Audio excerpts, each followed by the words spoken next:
Minecraft PvP is a fairly complicated competitive scene that is constantly evolving. Meanwhile, Minecraft PvE. Wow, this is really boring. Don't get me wrong, there have been several attempts across the years to make Minecraft combat more interesting. Yes, tridents and maces and the newly added spears are really cool. I still can shake the feeling that despite all these additions, Minecraft's combat system was still lacking something. And that is part of the reason that I decided to make this Minecraft map, with all sorts of new structures and challenges. And I've been working on this map for the past 7 months. And in that time, there is a lot that I have added or changed in regards to combat. And this devlog will serve as a showcase of everything that I've done. Welcome to another HoA Devlog.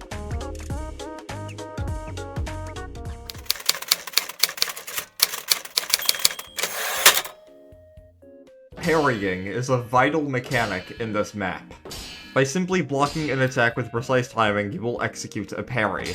This is both a defensive and offensive measure, as it will damage the attacker no matter their size. And in the map's tutorial level, there is a description on how to parry, but it is lackluster at best. And that is because it leaves out a vital part of the mechanic. See, this map has custom boss fights. And these custom boss fights have custom melee attacks. Melee attacks which can be parried. And the tutorial level just does not explain this at all.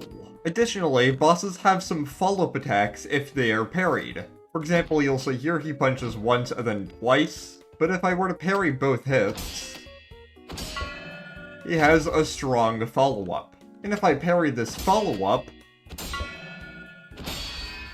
then you'll see that one of those notches at the top of his health bar fills up. And if it is filled up completely, the boss gets stunned, allowing for a large opening. The tutorial only shows you how to parry a basic mob, it doesn't show you how to parry a boss.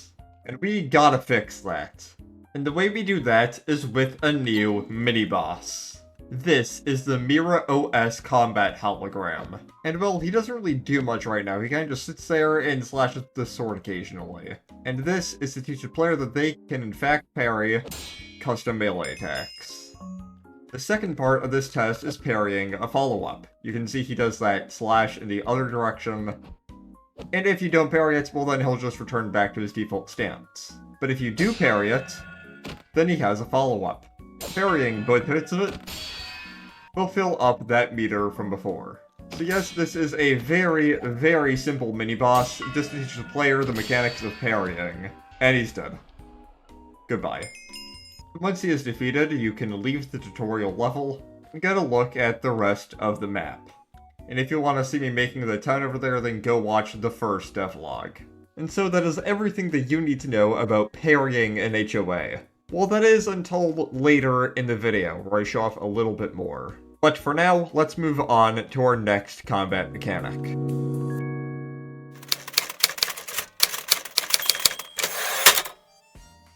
If you watched the third devlog, then you'll know about magic staffs.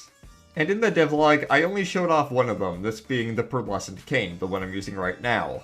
And if you want a more in-depth explanation on how this works, well then go watch that devlog. It's pretty cool. But pretty much, each of the magic weapons has different spells, which cost different amounts of magic charges, which are those little notches you see above my health bar there. And so typically, stronger spells cost more charges. And that's all fine and dandy, and there hasn't been any major changes to the system since that devlog. There has, however, been a few additions. There is a new staff weapon that can be crafted and is meant to be used in the early game. It's pretty generic and only has one spell, just shooting a magic projectile. Absolutely nothing fancy, and it's just supposed to be meant to get your footing in the magic system as a whole. The second new addition, however, is pretty interesting. This is Precipice, and while the pearlescent cane is more so a water staff, this is a fire staff. The first spell will fire a molten rock that sets enemies alight. And the second spell creates explosions beneath all burning targets. They need to be on fire for it to work, otherwise it does nothing. You can probably imagine just how strong it would be to pair the two of these staves together. So while magic weapons have not gotten as many changes or additions as some other systems, it is still worth noting.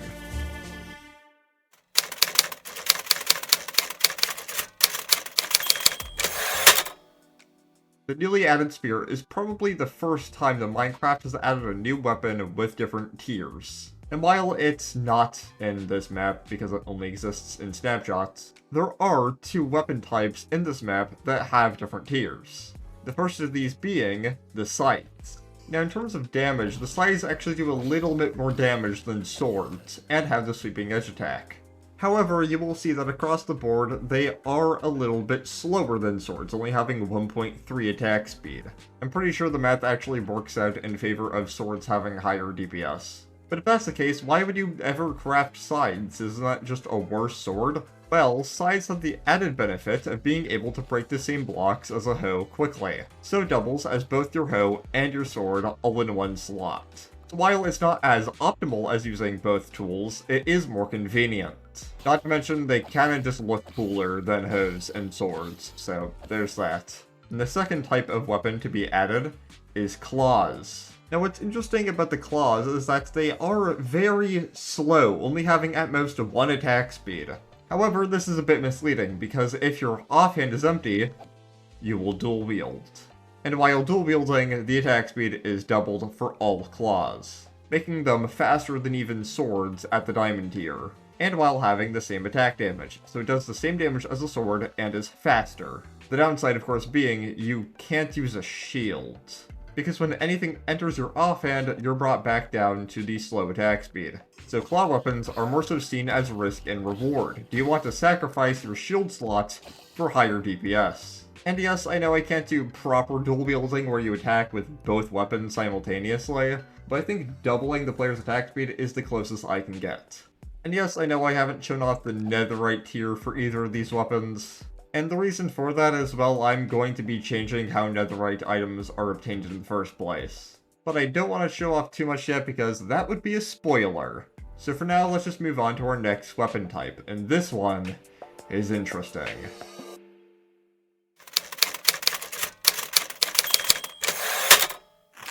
When it comes to ranged weapons in Minecraft, you only really have 3 options, that being bows, crossbows, and tridents. And while each of these do have their strengths and weaknesses, I want to make something a lot more interesting. And that's where guns come in. Gun weapons are pretty simple, just have the corresponding correct ammo type, hold right click to load, and then once loaded, hold right click to keep firing. But if it was just a pistol, it would be pretty boring, which is why I added a lot more different types, including the shotgun, the rocket launcher, the sniper rifle, and the revolver, with each of course having different strengths and weaknesses. For example, shotguns are really good at close range, but that bullet spread means that you can't really hit anything from far away. Rockets are great for dealing with hordes, but the slow firing speed means you need to make your shots count. Sniper rifles have long range, perfect accuracy, and high damage, but the downside being that it takes premium 50 BMG ammo, which is very expensive. With of course your handguns, like the pistol and the revolver, being more so an all-rounder. But if that was everything to do with guns, they wouldn't be super interesting. Luckily it's not. If you watched my devlog where I showed off the new enchanting system, then you may have remembered 4 enchantments that I conveniently left out. And those are what these 4 enchantments here are. Each of these are different enchantment scrolls for firearms. First of all is Sharpshooter. This will make your bullet spread a lot tighter, which is particularly useful with shotguns as you can hit targets from further away with all of your bullets. However, as you might be able to see, it also makes the firing rate a hell of a lot slower. A similar trade-off is Spray and Pray. This is basically the opposite effect as Sharpshooter. It'll make you fire a lot faster, but you are a lot less accurate. It's also worth mentioning that both of these enchantments are exclusive to one another, so you can't have both of them on the same weapon.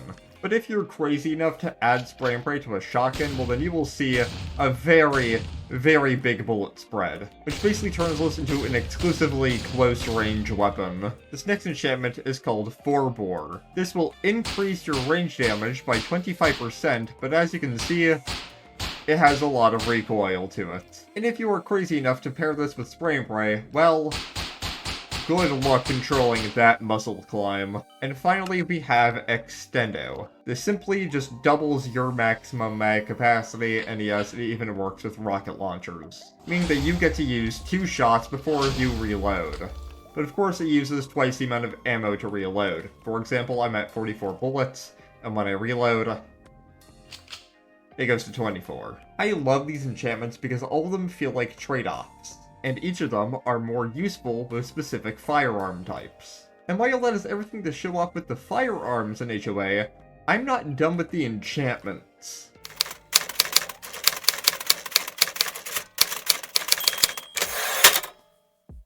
There are 4 different enchantments that are all exclusive to one item in particular, the shield. The first of these is Flexile, which will increase the duration of your parry window. At level 3, you have an extra 3 ticks to parry. Now, if you don't know, 3 ticks is equal to 3/20ths of a second, which might not seem like a lot, but it actually really is. And that is because the default parry window is only 5 ticks long, so this will increase it by up to 60%. The next enchantment is called Bunker, and this will give you a little bit of armor when you block. At level 1 it just gives you 1 armor point, at level 2 it gives you 1.5, and at level 3 it gives you 2 full armor bars. The idea here is that if you mess with parry and get hit in the back, you don't get punished as severely. Now these next 2 enchantments are pretty similar, those being Tactical Retreat and Triage.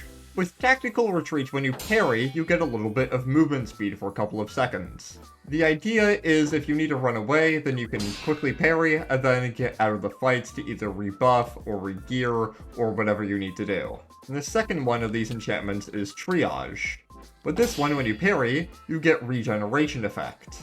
It is a very risky way to heal, but it is pretty cool. With Tactical Retreat, you'd want to run away and heal, but with Triage, you want to stay close to heal. And if you have both, well then I have no clue what you're trying to do. But that is everything to show off in terms of combat mechanics for this devlog. So if you want to see more about this map, make sure to subscribe. Because trust me, there is a lot coming your way. And other than that, well, we'll see you next time.